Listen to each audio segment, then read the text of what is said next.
Vist que el Consell de Ministres va aprovar el 14 de desembre de 2016 treballs de millores del voral i voravia de la carretera General 2 a la zona de la Bàrtara de la parròquia d'Encamp. Vist que aquests treballs tenien com a finalitat endreçar la connexió per a vianants i de ciclistes pel voral i voravia del marge dret de la carretera General 2 entre el canal de descàrrega de Feda i el pas de vianants de la Bàrtara, vist que les obres fa setmanes aparentment han conclòs però ha quedat un tram de la voravia inacabada, impossibilitant la circulació de ciclistes i vianants llevat que envaeixin la calçada destinada als vehicles, atesos aquests antecedents, es pregunta quin motiu existeix perquè aquestes obres romanguin inacabades a dia d'avui. Gràcies, senyor síndic. Gràcies. Per govern, té la paraula el ministre, senyor Jordi Torres. Gràcies, senyor síndic. Certament, en la sessió del 14 de desembre del 2016, el Govern va adjudicar a l'empresa Locupsa les millores del voral i voravia de la carretera General 2 a la zona de la Bàrtara per un import de 239.000 euros i un termini d'execució de 4 mesos. La finalitat d'aquesta obra, com bé diu, és crear una voravia adaptada per a les persones amb mobilitat reduïda i a la vegada aconseguir un voral més segur per a la circulació de bicicletes entre l'enllaç del túnel dels Dos Valires i el pas de vianants que existeix a la Bàrtara. D'aquesta manera s'aconseguirà un itinerari securitzat per als vianants sobre voravies des de l'enllaç dels túnels, com he dit, fins al poble d'Encamp, i un voral en calçada per on discorre la circulació de ciclistes. En una fase posterior, s'escometrà donar continuïtat a l'itinerari de vianants fins al poble d'Escaldes en Cotuany, el qual està en la major part realitzat. L'execució de l'obra adjudicada el 14 de desembre, a la que es refereix la vostra pregunta, s'ha retardat una mica a causa de la complexitat que suposa construir una voravia en una zona inestable geològicament, com és una tartera. A data d'avui, l'obra ja està finalitzada en la seva major part. Manca únicament un petit tram d'una trentena de metres de propietat privada, que no ha pogut ser construït encara perquè el Ministeri ha mantingut negociacions d'un interval de temps amb el propietari per tal d'acordar el corresponent conveni que permeti dur a terme l'eixample de la carretera. Aquesta mateixa setmana li puc dir que s'ha pogut signar dit conveni. A banda d'aquest petit tram d'uns 30 metres, la resta de l'obra, que abasta aproximativament 300 metres de carretera, era titularitat comunal o bé ja es disposava dels corresponents convenis per ocupar els terrenys afectats per l'obra. Finalment, recentment el Ministeri ha assolit aquest acord que li he comentat que s'havia signat, de tal manera que molt aviat es reprendran els treballs per construir la voravia i el voral esmentat d'un tram de 30 metres. Voldria aprofitar aquí també per manifestar l'agraïment a la propietat per la seva predisposició que ha tingut en firmar aquest conveni. Així, en la resposta concreta a la seva pregunta, us informo que no estan finalitzats els treballs i aquesta propera setmana es reprendran els treballs. Gràcies, senyor síndic. Gràcies. Per la rèplica, senyor conseller. Gràcies, senyor síndic.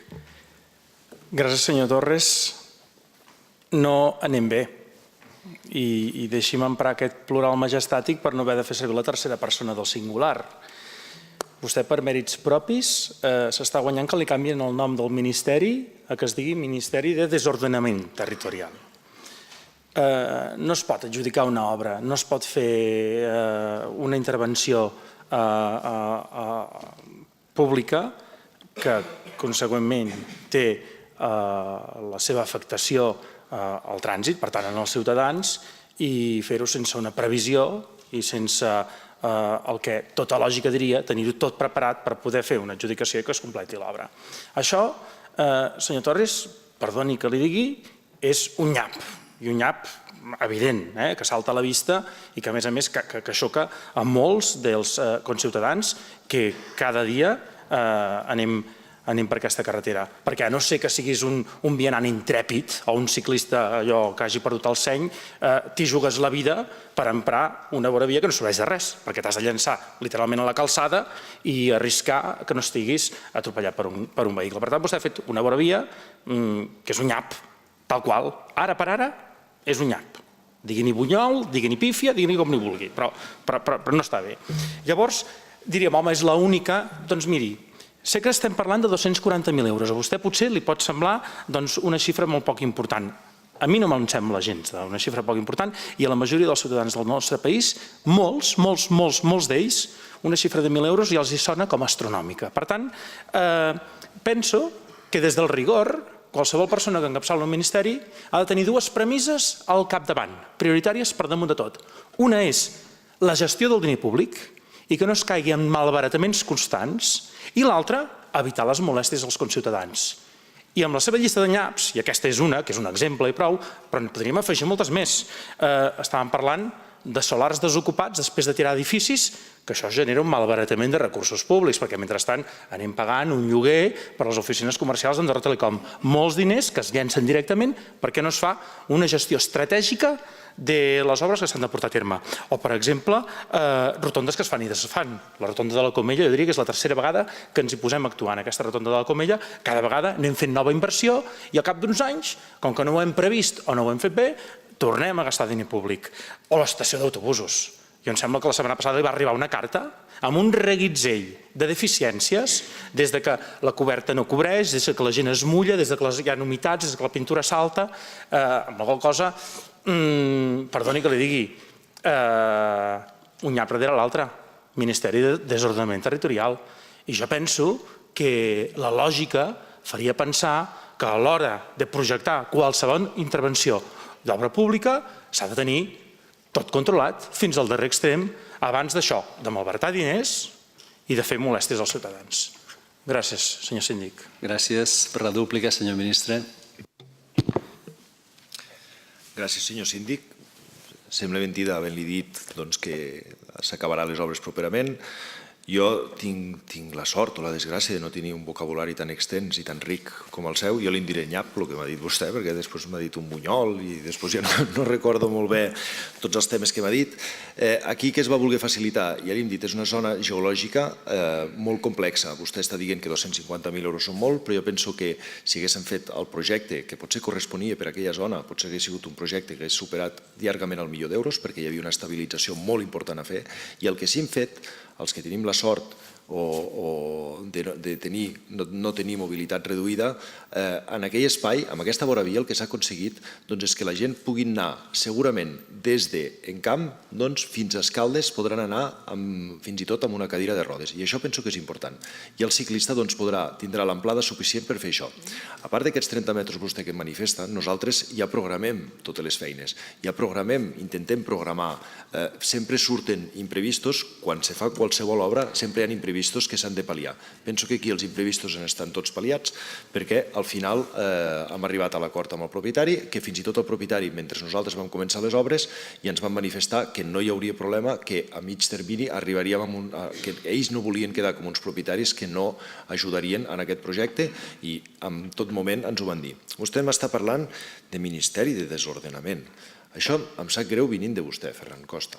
Em sap greu perquè nosaltres intentem ser molt rigorosos amb tots els projectes, amb totes les coses que fem, i a vegades s'ha de tenir coneixement de causa de què impliquen, per què es fan algunes obres i per què venen implicades. Vostè m'estava parlant de la rotonda de la Comella. Que sàpiga vostè, aquesta rotonda de la Comella es fa més gran perquè el diàmetre és més necessari, perquè s'ha fet un eixample, que l'eixample ve derivat de la unitat d'actuació estadi, al qual s'ha eixamplat. És a dir, i és un propietari privat que ho ha eixamplat a les seves costes, la vialitat aquella serà més ampla, llavors nosaltres, com a govern, teníem l'obligació d'adaptar la nostra rotonda al nou traçat de la carretera. I vostè em diu que té unes premisses molt clares. La gestió del diner públic, m'ha comentat, jo penso... Podríeu d'anar acabant, sisplau. Sí, senyor síndic. Jo penso que gestionem el diner públic amb tot el rigor possible, sempre amb els acords d'intervenció i amb els informes favorables, i penso que nosaltres estem treballant per fer projectes que estiguin ben fets, però sempre poden sortir alguns imprevistos, com ha sortit aquest de Quincamp, però ha estat resolt aquest imprevist i el seu nyap, que és veritat que té una forma estranya, però al fi i al cap és practicable, i el nyap aquest quedarà solventat en alguns dies. Gràcies, senyor síndic. Gràcies. Per la repregunta, senyor conseller. Gràcies, senyor síndic. Gràcies, senyor Torres. Anem a pams. Primer de tot, em disculpo públicament si l'he pogut molestar amb aquest qualificatiu que pensava simplement que era una manera d'evidenciar un seguit de, penso, deficiències que són francament millorables. Per tant, aquesta era una mica la incidència que jo volia fer constar i posar en relleu en aquest qualificatiu que ja li dic, retiro, i si l'ha molestat, doncs ja em disculpo l'avança. Dit això, és lloable, òbviament, aquesta obra que jo també li dono tot el suport i que quan estigui acabada, i estigui ben acabada, i no suposi això un risc per la vida del vianant o de la persona amb mobilitat reduïda, doncs poder anar per on vulgui del país, i si és entre Escaldes i Encamp, doncs perfecte, per tant ho celebro, li donarem tot el suport. Però entendrà que la manera com s'ha fet no la traiem del tot correcta. Em parlava de la rotonda de la Comella. Ara, per exemple, vostès han fet un edicte públic en el qual, relacionat amb la planta de cogeneració de la Comella. Aquí hi haurà d'haver una xarxa de distribució de calor i segurament amb algun dels circuits que vostès han indicat en aquest pla de bases passen per allà. Clar, jo em pregunto, d'aquí un quant temps tornarem a veure més obres en el mateix indret? En això em refereixo, en aquesta planificació que ens faria evitar malbarataments d'obres i obres i obres i cada vegada anant actuant sobre els mateixos indrets. No ho sé, òbviament jo ho desconec, jo li poso en relleu perquè ho tingui en compte, perquè ens puguem estalviar uns calarons tots plegats. Perquè, òbviament, llavors, si ens els estalviem, poden estar millor administrats en alguna altra banda. Faig la pregunta, senyor síndic. Justament anem a parlar d'aquesta adjudicació de gairebé 240.000 euros per menys de 15 euros, no arribàvem als 240.000 euros, que ha suposat aquesta vora via i una obra que ara per ara ja està com finalitzada, pendent d'aquest conveni que ja acaba de signar. Aquest pagament ja s'ha fet, i si ja s'ha fet, ara ens costarà més diners fer aquest trosset dels 30 metres que falta? Gràcies, senyor síndic. Gràcies, senyor ministre. Gràcies, senyors síndics. No, el pressupost dels 240.000 euros i escaig o menys, amb aquests ja estaven previstos la part aquesta, és a dir, que no hi ha motiu perquè hi hagi d'haver un increment pressupostari perquè quan se va fer el projecte es va comptar amb la totalitat del tram. Li accepto voluntari les disculpes de desordenament, que això sí que podria fer titular demà. El Ministeri de Desordenament, el senyor Ferran Costa ens parla de desordenament, però bueno, no. A part d'això, tampoc no li tinc en compte, no es preocupi. Vostè em parlava de la planificació, només li donaré un exemple perquè realment en favor de tots els tècnics i tota la gent que treballa al Ministeri d'Ordenament Territorial que encapçalo, que felicito per la feina d'anticipació i la feina de planificació que fan. Evidentment, quan hi ha molts projectes, sempre hi ha alguns que no es poden planificar o no et surten de la manera que tu tens planificada. Pel que fa al tema de les escoles, per exemple, que tenim uns temps de marge molt petits des que aprovem el pressupost, que fem projectes de les escoles, poder adjudicar les obres perquè es faci durant l'estiu, que és l'estiu quan hi ha les vacances escolars i que estiguin acabats al setembre per quan els nens entren al col·legi, no em digui vostè que això no és intentar planificar. És a dir, intentem planificar al màxim les operacions i les obres que nosaltres fem des d'ordenament. Podria anar acabant, sisplau. Sí, senyor síndic. I sempre dins de l'objectiu d'anar millorant i sobretot amb els recursos que tenim. Gràcies, senyor síndic. Gràcies. Alguna altra repregunta, senyor conseller? Una darrera repregunta, o potser una valoració. Em crec tot el que vostè em diu no podria ser d'una altra manera i també aquesta coincidència a l'espai-temps en què la signatura d'aquest conveni que està pendent i per això tenim una vorera que és un nyap avui en dia, doncs s'ha pogut resoldre aquesta setmana, convindrà amb mi que potser haurem de tenir en compte els poders sobrenaturals dels companys del grup parlamentari liberal i jo mateix, perquè ha passat ja més d'una vegada, que per manera de pura coincidència doncs hi ha una causa-efecte que ja dic, jo confio en el que vostè em diu, però això passa, ho haurem de potser tenir en compte. Ja li dic, potser no és una repregunta, una consideració final. Gràcies, senyor síndic. Gràcies. No sé si voleu dir alguna cosa, senyor ministre. I tant que sí, agraeixo molt al senyor Costa d'haver-me fet la pregunta. El pròxim cop que tingui un problema li trucaré que em faci una pregunta a veure si el podem arreglar abans. Gràcies, senyor síndic.